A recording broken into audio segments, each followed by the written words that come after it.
Welcome to Inside New York.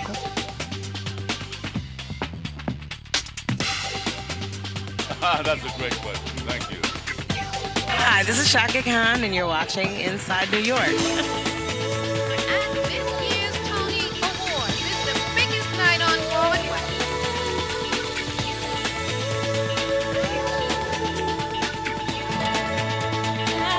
And I'm on Inside New York. Get yourself a good job. It'll make you feel real grand. 'Cause every week the boss lays green power in your hand. Green power's money, and it can buy a lot more. It can't buy you what I got. 'Cause I love power, baby. It looks fair. Yes, the kind of power you just gotta share. Welcome to Inside New York. We are so pleased to have on today's program Richard Wesley, our resident griot, who is going to talk about some of the icons that he has known and that regrettably have passed most recently. Yes. So we welcome you back, Richard. Thank you so much for joining us, taking a moment to update us and to share your recollections of our beloved icons. It's a pleasure to be here and an honor to be able to speak about them. Thank you so much. I'm going to start with Micki Grant because our last discussion, we were talking about your foray onto Broadway with A Mighty Gents and with Black Terror prior to that, and working actually with Vinette Carroll in that urban art Yes.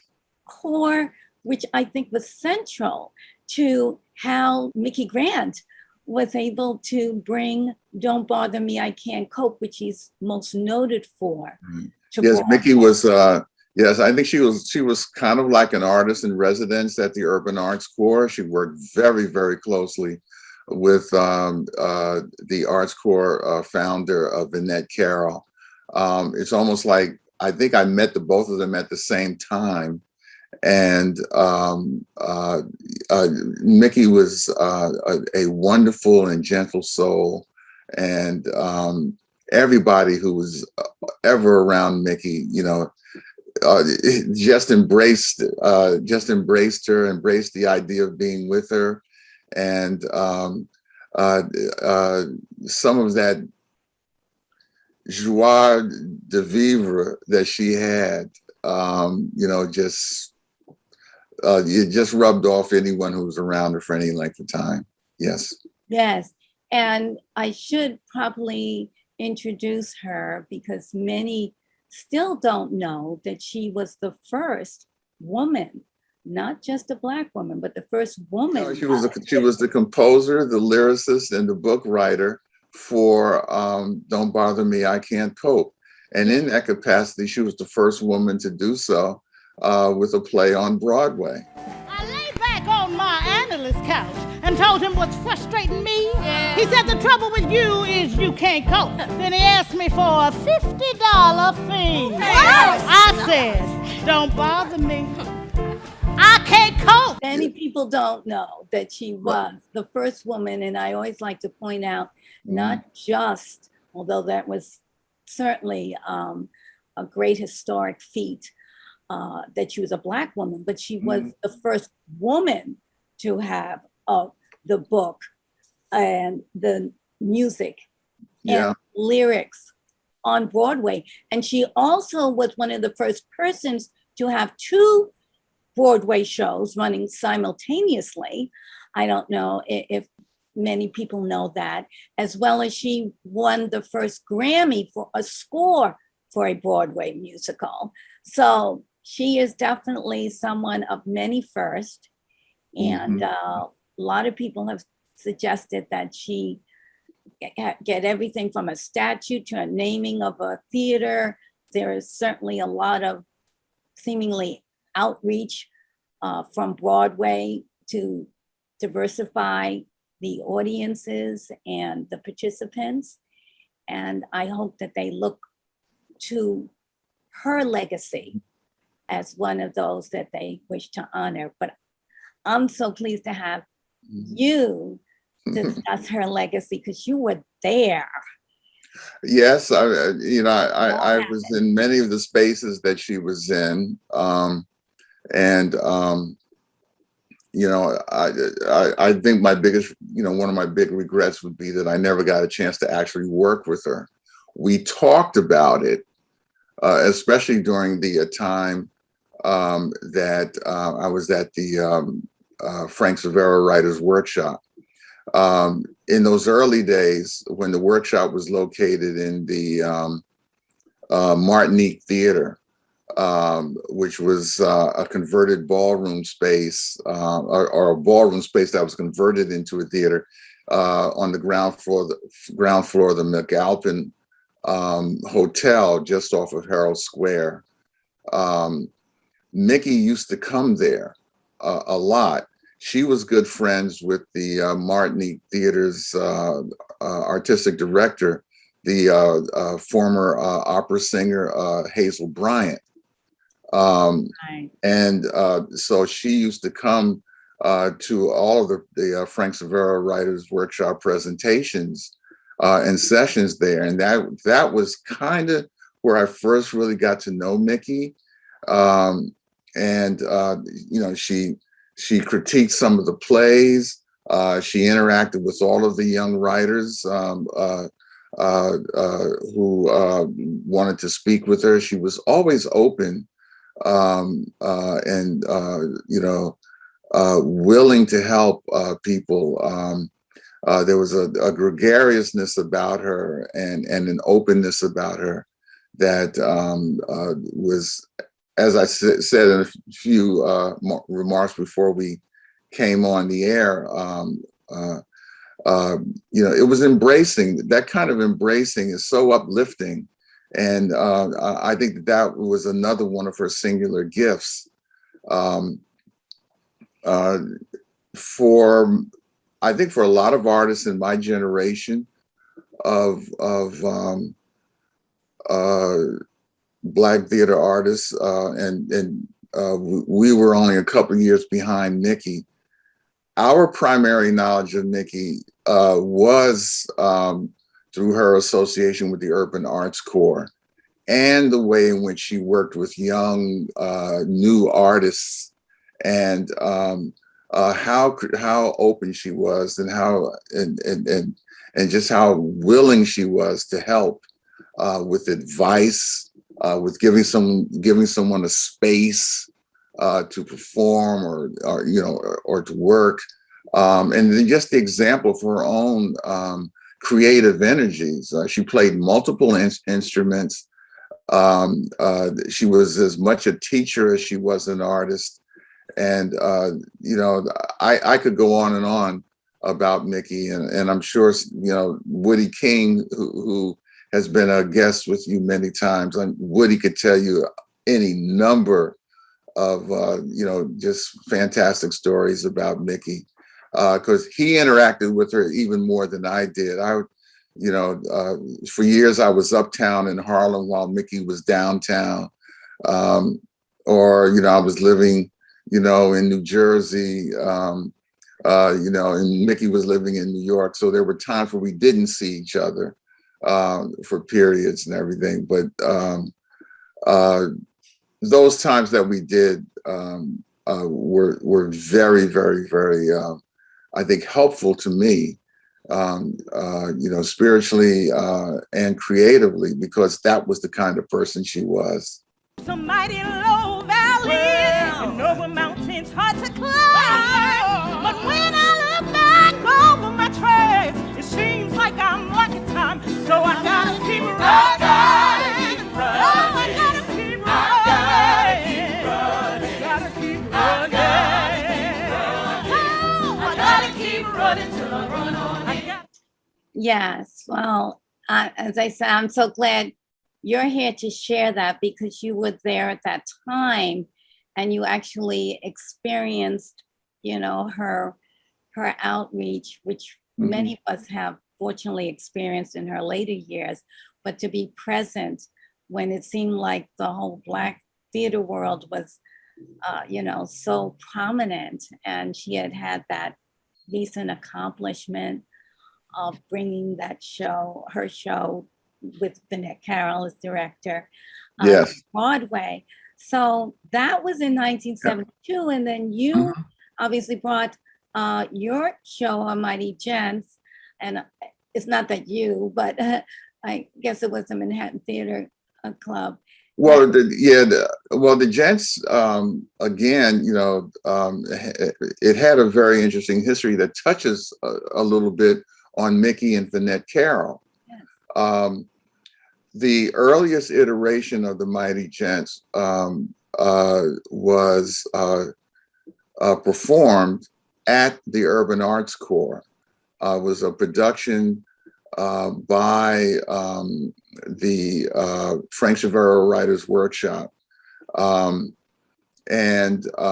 Micki was at the opening night of that. And Vinette Carroll, of course, facilitated that particular production. That was my first indication of how this play could work in front of an audience. And I also saw some things that I knew I was going to change.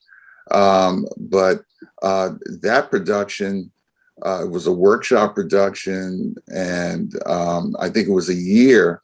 It was done a year before I actually took it over to the Manhattan Theater Club, because they were looking for a new play and a new space and everything.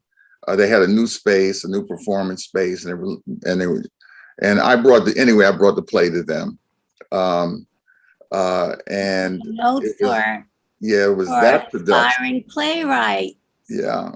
I was a little aspiring at the time, but testing the play to where you want it to be, take it to them. Yeah, I took it there, and but you had a relationship with them also. Yeah, I did. I had a very strong relationship with Barry Grove and Lynn Meadow back in those days, and they mounted the production that James Lipton saw, and that was when after Joe Papp had decided that he did not want to take Mighty Gents on as a potential Broadway production, James Lipton stepped up and he said, I want to do it. And so we negotiated the rights with him, and that production moved on to become the Broadway production that spawned a Tony nomination for Morgan Freeman and for Starletta Dupois. And Joe Papp, although he's not alive to defend himself, so I hate to. I think Joe. I think it's safe to say he regrets that he didn't bring it to Broadway. Well, he after the play was not a successful Broadway run. But after the play closed on Broadway, Joe did come back to me, and he asked permission to take the play on the what is it, like the bus and the truck tour. He put it on a truck, and he toured all the 5 boroughs with the play. Oh, okay. And the director of that production was Ntozake Shange. Wow. And these rare pearls of history. And among the cast members who performed in that particular production, which was mounted and it ran while I was in California working on a film, and so I did not really get a chance. I think I didn't get a chance to see it. But as I understand it, Denzel Washington, Sam Jackson, and Richard Lawson all performed in that truck tour production at one point or another. How fabulous! Yeah, I think Denzel and Richard both played the character of Essex Braxton that was portrayed on Broadway by Howard Rollins. So I had some of the best young actors of that generation performing in my play. That generation and still many more. It would be great. Wouldn't it be great to find some footage?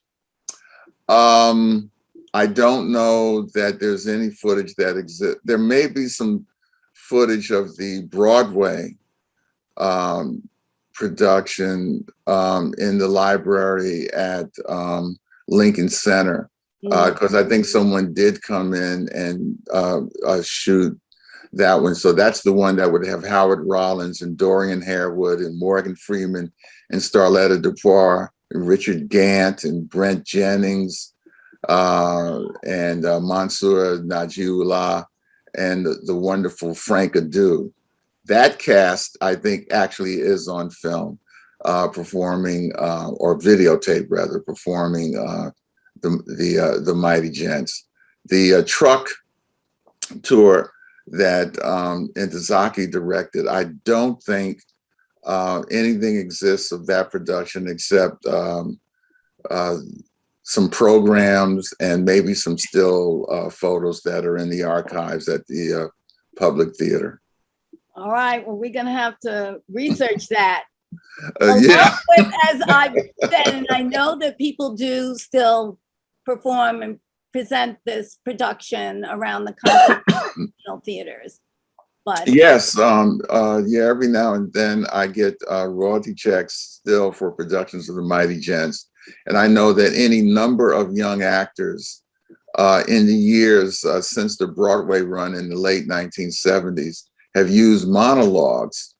Some of the monologues that I wrote that are included in the script of the Mighty Gents, they've used it for audition purposes. Because I wind up meeting some of those actors at one point or another. They tell me, "Oh, I used your monologue." I said, "Wow, nice. Okay." At least I know, copies of the script are making the rounds and people are aware of it, and I'm happy about that. But of course, the very first time the play was ever mounted in any form. Certainly once it became the Mighty Gents, that would involve Vinette Carroll and Micki Grant, because it started at the Urban Arts Corps. Oh, wow. Well, we're still looking for it to be revived on Broadway, but just going back, going back to revisit those days of Don't Bother Me, I Can't Cope, which for many may not know, will be reaching its 50th anniversary. Yes. Of 2022. So this was presented on Broadway in 1972. So I have to assume you saw it. Did you see I it? did. I saw Don't Bother Me, I Can't Cope. All right. I think, but I didn't see it on Broadway. When I saw Don't Bother Me, I Can't Cope, I was, I saw it in its workshop production at Urban Arts Corps. Okay. That's where I remember seeing it. I knew that it was on Broadway, of course. I remember seeing the marquee. Now, why did you see it on Broadway? Were tickets too high even then? No, it wasn't. That wasn't it. In 72, I had a couple plays off Broadway that were either in rehearsal or in production. And I was very much involved. The New Lafayette Theater during that year was in the spring of the spring and summer of 72. We had plays in production. We went into the fall of 1972, getting ready to mount some other work. So I was constantly working. I was also the managing editor of Black Theater Magazine, and I was still involved with the Black Theater Workshop. And so it was just A lot going on. there was a lot going on, and that was a big reason why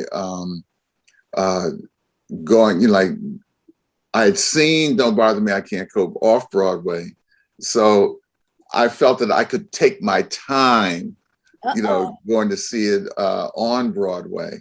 I was already familiar with it.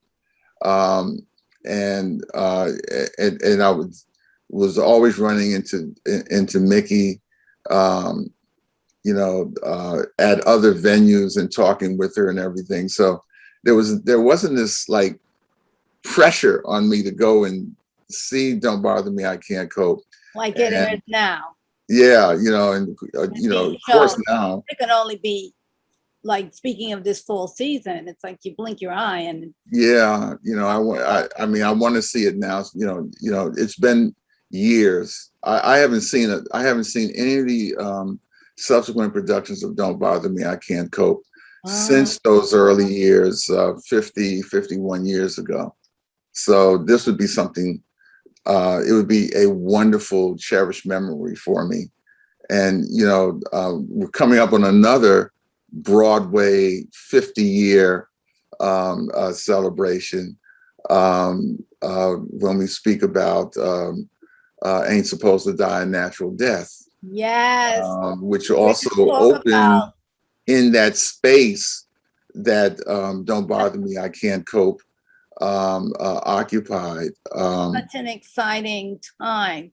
And yes, we're definitely going to talk about the beloved Melvin Van Peebles, whom we also lost very recently this week. But before we get there, I just want you to, go back into your memory in terms of Micki Grant and what you would want to say about her contributions to you as a aspiring playwright, whether it influenced you in any way to feel confident, and what you think her greatest contribution is to theater.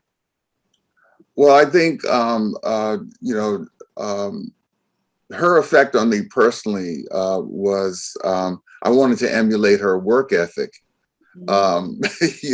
I wanted to be like her in terms of that discipline that she exhibited, in sitting down and, working on projects, the energy that she put into creating her work. I was very much impressed with that. In terms of her working with other artists, that was something that we talked about and we wanted to do, but she was always open to conversation. I think there was a curiosity that she had. It reminded me to some degree of the playwright Adrienne Kennedy. Both of them had this wonderful curiosity and this need to engage in conversation with other working artists, talking about everything from theory, to just the creative process itself. What's the first thing you think about when you get up in the morning? The approaches to music and the composition. Sometimes things I didn't fully understand, but being able to just talk about what inspiration and how work grows from inspiration. Micki and I did talk about that.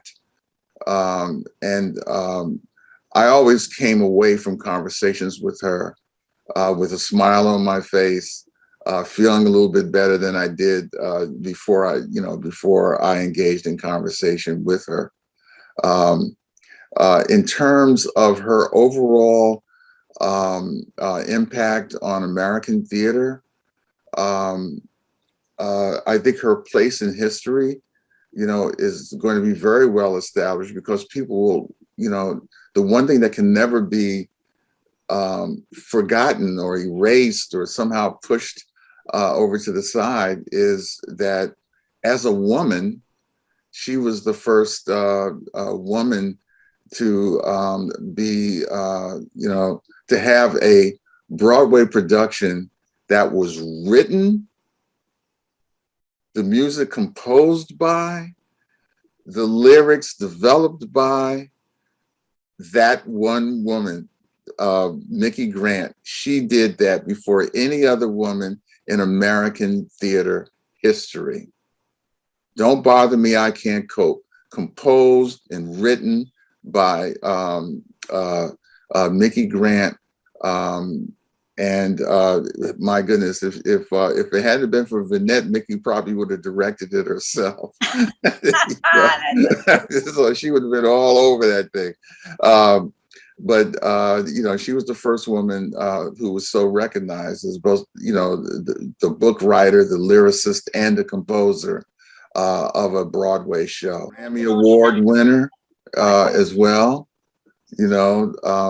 Not for singing, not for dancing, not for performance, but her Grammy comes from work that she created herself. And there are not that many women who were winning Grammys for the creative side, for what was going on the other side of the microphone, on the other side of the glass in the studio. Micki was always the person in the control room. She was always in the position of being the composer, the conductor, the producer, the director, the one who pointed the finger and indicated the direction that all the other artists needed to go. That is her lasting contribution. First Grammy for a woman, for a score for a Broadway musical. Bless her heart. When you think of Micki, I think of her smile. I think of that wonderful baby face that she had in those early days when I first met her. I think of her sense of humor. So you're Richard Wesley. Thank you for joining us. For this week's program of Inside New York, you can see more of our interview with Richard Wesley on our YouTube channel. Don't forget to subscribe and ring the bell so you'll receive an alert when it's available on demand. And we'll see you again next week on Inside New York. Inside New York.